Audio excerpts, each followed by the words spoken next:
حضور کے اہل بیت سے محبت کرنا اور حضور علیہ السلام کے اصحاب سے محبت کرنا، ان دونوں کا سبق دیا گیا ہے، ان دونوں کا درس دیا گیا ہے، اور ان کے آپس کے جو معاملات ہیں تو ان میں ہمیں کوئی حق نہیں پہنچتا کہ ہم کوئی ایسی بات کریں جس سے کسی کی کسر شان ہو اور کسی کی عظمت میں فرق آتا ہو۔ رسول کریم صلی اللہ علیہ وآلہ وسلم نے ارشاد فرمایا، احب اللہ لما یغزوکم من نعمہ، فرمایا اللہ سے محبت کرو، وہ تمہیں طرح طرح کی نعمتیں عطا کرتا ہے۔ وَأَحِبُّونِي بِحُبِّ اللَّهِ، اور میرے سے پیار کرو، میں تمہارے رب کا محبوب ہوں۔ وَأَحِبُّوا أَهْلَ بَيْتِي لِحُبِّي، اور میرے اہل بیت سے میری وجہ سے پیار کرو۔ سیدہ فاطمہ الزہرا سلام اللہ علیہا کے حوالے سے ذکر کرتے ہوئے ارشاد فرمایا، فاطمہ تو بدعۃ منی فمن اغضبها اغضبنی، فاطمہ میرے جگر کا ٹکڑا ہے، جس نے فاطمہ کو غضبناک کیا اس نے مجھے غضبناک کیا۔ تکلیف نہ دینا، اذیت نہ پہنچانا، تمہارا طرز زندگی، تمہارا لہجہ، تمہاری گفتگو، تمہارا انداز حیات ان کے لیے اذیت کا سامان نہ بنے، وہ میرے لیے اذیت کا سامان بنے گا۔ یہ ہیں سیدہ طیبہ طاہرہ سیدہ فاطمہ تو زہرا۔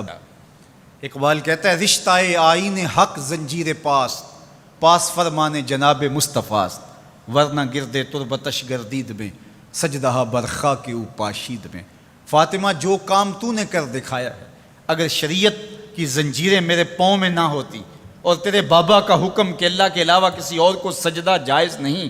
یہ مجھے ملحوظ نہ ہوتا تو میں کعبے کا طواف کرنے کی بجائے تیری قبر کا طواف کرتا، اور کعبے کی طرف سجدہ کرنے کی بجائے تیری قبر کی طرف رخ کر کے سجدہ کرتا، اس لیے کہ جو کام تو نے کر دکھایا ہے وہ تو نے ہی کر دکھایا ہے۔ نبی کے گھر کی ہے عظمت، نبی سے سنتے ہیں، علی کے گھر کی ہے عزت، علی سے سنتے ہیں، وہ جس نے معزز کیا گھرانے کو، حسین پال کے جس نے دیا زمانے کو۔ تو جس بھی زاویہ نظر سے دیکھو تو وہ انوکھی اور نرالی شان کی مالکہ ہیں۔ اللہ اکبر۔ حضرت ابو درداء رضی اللہ تعالیٰ عنہ فرماتے ہیں، کنت جالسا عند النبی صلی اللہ علیہ وآلہ وسلم، ہم حضور کی خدمت میں بیٹھے ہوئے تھے، ابو بکر رضی اللہ تعالیٰ عنہ یوں تشریف لائے کہ انہوں نے اپنی چادر کو ایک سمت سے پکڑا ہوا تھا۔ اب جب یہ آ رہے تھے تو حضور نے ارشاد فرمایا، یہ کسی سے بحث کر کے الجھ کے اس کا کوئی مسئلہ ہو گیا، یہ آ رہا ہے، تو کہا حضور میرا معاملہ یہ ہوا کہ حضرت عمر سے میری شکر رنجی ہو گئی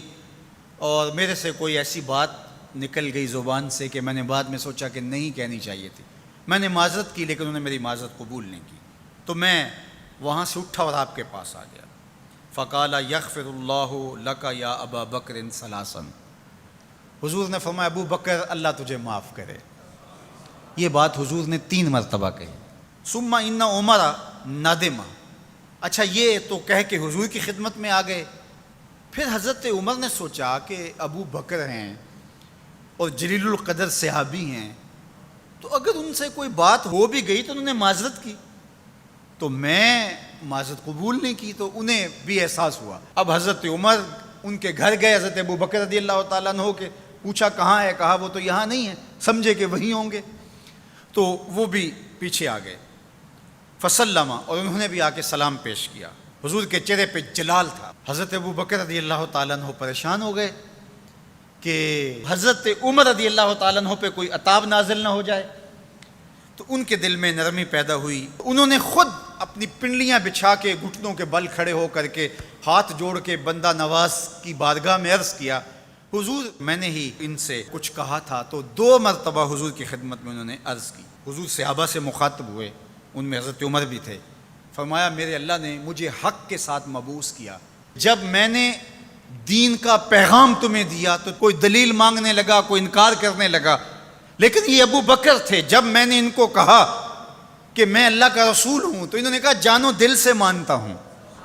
انہوں نے کوئی دلیل بھی نہیں مانگی، فوراً تسلیم کر لیا۔ پھر حضور نے فرمایا اس سے اگر کچھ ہو بھی جائے، کوئی سخت جملہ نکل بھی جائے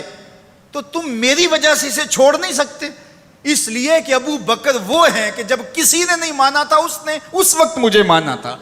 اور نہ مال دیکھا، نہ جان دیکھی، نہ اولاد دیکھی، سب کچھ قربان کر دیا، تو آج اگر کوئی جملہ سخت زبان سے نکل گیا ہے تو میری وجہ سے بھلا تم اس کو چھوڑ نہیں سکتے ہو؟ تو میرے اور آپ کے آقا و مولا نے